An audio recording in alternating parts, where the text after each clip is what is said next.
Would you rather see your favorite player breaking Wilt Chamberlain's 100-point record or winning the NBA title? Because the direction the league is headed, the first one might happen sooner than you think. Curry has 15 of their 32. That's a heat check.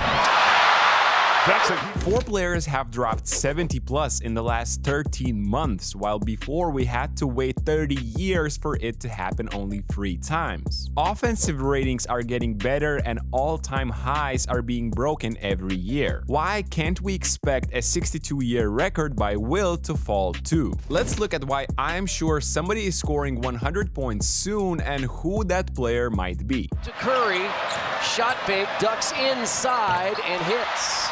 Everybody has noticed that NBA has become one big scoring celebration. Remember the Dream Team Warriors with Steph, Klay, KD, and Draymond Green? In 2016-17 season, that offense was scoring an astonishing 116.7 points per 100 possessions. It looked unsolvable with all-time shooters and all-time scorer KD on court at the same time. Despite that lineup's numbers would have ranked only 17th out of 30 teams over the month of this last December. And we are looking only 7 years back. Remember the saying that defense wins championships? Oh, right, yeah, of course. At least I grew up hearing NBA coaches or analysts saying this in every post-game show after an NBA playoffs game. I'm not so sure it stands anymore though. The Denver Nuggets won the title last year with an only 18th defensive rating in the regular season. How did they do it? Well, I believe you are already familiar with that unstoppable guy in the offense. Jokic gets inside, Zeller takes a tumble. So why the NBA is seeing this insane offensive growth? It has probably been the most talked about topic this season, but I know a lot of you still think that defense is trash and NBA is circus. Yes, the efforts are not always there. Sometimes we see this. Watch one of the best players in the league, Shai Gilgeous-Alexander, follow Anthony Edwards like he's a madman. That's a great example, but even more we see a very different approach in a lengthy regular season. Check Julius Randle on this defensive possession in the clutch moments of the match, or this poor Malik Beasley effort at the point of attack. However, there is much more behind it. Recently, I went into detail of how NBA teams have solved basketball. They have understood the most efficient way to play. The script of movie Moneyball was recreated in real life. Mid-ranges were reduced by more than 50% in the last decade in favor of layups and threes. Those have become a huge and for some, too big part of a modern NBA game. But in reality, that is the most efficient way to score more points, and teams are not going away from it whether you like it or not. With all the information available on the internet, the coaches and their sets are more creative than ever. Just watch how OKC coach uses Shai as bait for a quick score on an after timeout play. Teams know perfectly well how to attack drop defense, so many squads went to switching. All of this only to find out that switching is also not perfect against these talents, so your best defensive bet in the NBA right now is to have multiple efforts and hope that your opponent misses in the end. Your best bet to win an original Giannis jersey is to subscribe to our channel right now. We are giving it away to one lucky person once we hit 150k subs, so don't miss out. Subscribe now and thank you. We hear how players are more talented than ever, and it's hard to argue with this take. The youth development programs have advanced so much, they have been creating all-around monsters from young age. The pool of players to choose from has grown enormously. NBA has scouting eyes on every continent. They're looking for potential gems in Africa, they have a youth program in Australia's top division, while Europe is providing generational superstars every 2 years. There were 125 international players in the league on the opening night this year, compared to just 24 in 1999. Players nowadays know how to execute everything on the court, and they have freakish size, footwork, quickness, balance on fadeaway shots, all kinds of different dribble moves, and passing first and foremost. One-handed bullets like these are the new normality. And don't even start a conversation about the free ball. Almost everyone have that in their repertoire, making the spacing go from this in the 90s to this in 2010 and this in the current NBA. The changes are drastic, just as the records we are seeing. Luka.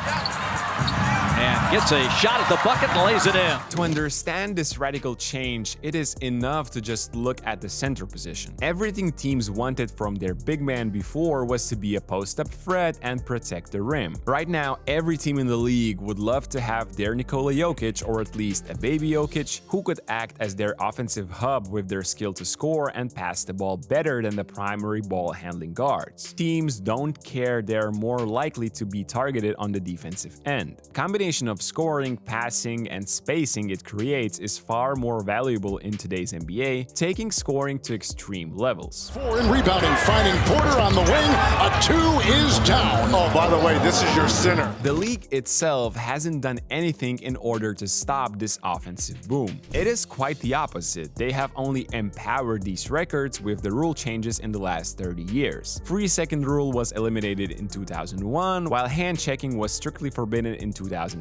The idea was to get rid of games that finish below 100. So while making this video, I looked at the last 50 games played at the start of February. Only 9 teams out of 100 did not reach 100-point mark. League Commissioner Adam Silver seems to like how NBA games look right now. And while I personally don't want to get back to 90s or even 2000s, I would love to see at least one FIBA rule deployed in the NBA. I think the defensive 3-second rule would make things a lot more interesting and balanced. Why would Adam Silver want less scoring? The full games are not the main selling point anymore of the NBA. Extended highlights, dramas, storylines, and records are. That's what intrigues the most, the biggest amount of people, and the short attention span of them nowadays. Hell, even the top paid players are the best scorers. If you are a defensive beast, you are an important part, but your salary is only mid-level at best. We arrive to a situation where neither the league nor the players are incentivized enough to play or care about the defense until it's the playoffs, until it's winning time.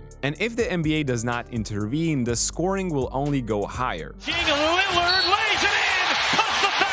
And since I don't think Adam Silver is interested in changing all of that, I think 100-point game in the NBA is coming soon. Why I'm pretty sure about it? Every season NBA have teams that are absolutely trash defensively. Not only they don't possess the necessary personnel, but also they are not really interested in winning. As a result, few adjustments are made during the regular season games, even if someone has 50 in the third quarter. Now the Spurs tried doubling Embiid a couple of times, but did it incredibly poorly, while he got to the same hesitation into pull-up mid-range jumper 5 times in this game. That's the same shot over and over again. The Hawks against Luka tried a few different things too, but their primary tactic was not to help when Luka has the ball, and that allowed Doncic to go off. So who can score 100 points? I have 3 players in my mind, but what do you think? Leave the comment right now as I go through the criteria of how I pick these guys. First of all, it has to be someone with an insane usage rate. Think Luka Doncic or Donovan Mitchell, who are often the only ball handlers in their team. Second thing, that team has to have a perfect spacing and solid 3-point shooters all around. This way you can help much off of other guys on court, and that's where I write Mitchell off despite him going for 70 recently.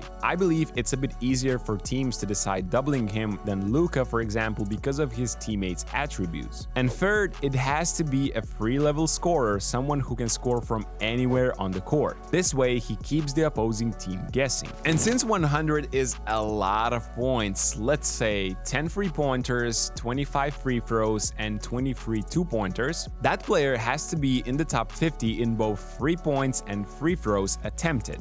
Okay, so who comes to your mind? And I guess that Luka Doncic is the first pick and the safest bet here. He has the perfect size, as for example, I don't think Trae Young could score 100 just for that reason alone. He's also second in points, second in threes, and third in free throws attempted. With Kyrie sometimes out, he's the only ball handler with solid shooters and a great roller to the rim around. Doncic pedals his way into the paint, the patience and the finish. My second pick is Anthony Edwards. Averaging almost 26 points per game, guard is reaching that superstar level, and something tells me he has the ability to go completely nuts one day. Ant-Man's athleticism is second to none, as he's also automatic off the dribble in mid-ranges and frees. Edwards ranks 41st in free points attempted and 17th in free throws, and these numbers only go up when Karl Anthony Towns does not suit up. Now, before revealing my last pick, I want to name some guys that I have eliminated for various reasons. Jason Tatum fits the profile too, but that Boston team is simply too stacked with great all-around guys around him. Giannis and Shea, despite both in top 5 in scoring, are not big threats from that coveted three-point range. And if you make only 2 or 3 three-pointers, it means you have to score 90 points in 2s and free throws. That's 30 makes each. That's why my last pick is between Kevin Durant and Devin Booker. Both elite all-time scorers from anywhere on the court, both might want to make a mark someday in the league if they don't manage to win the chip this or next year. And what better way to do so if not by breaking 62-year-old Wilt Chamberlain's record? Durant another three.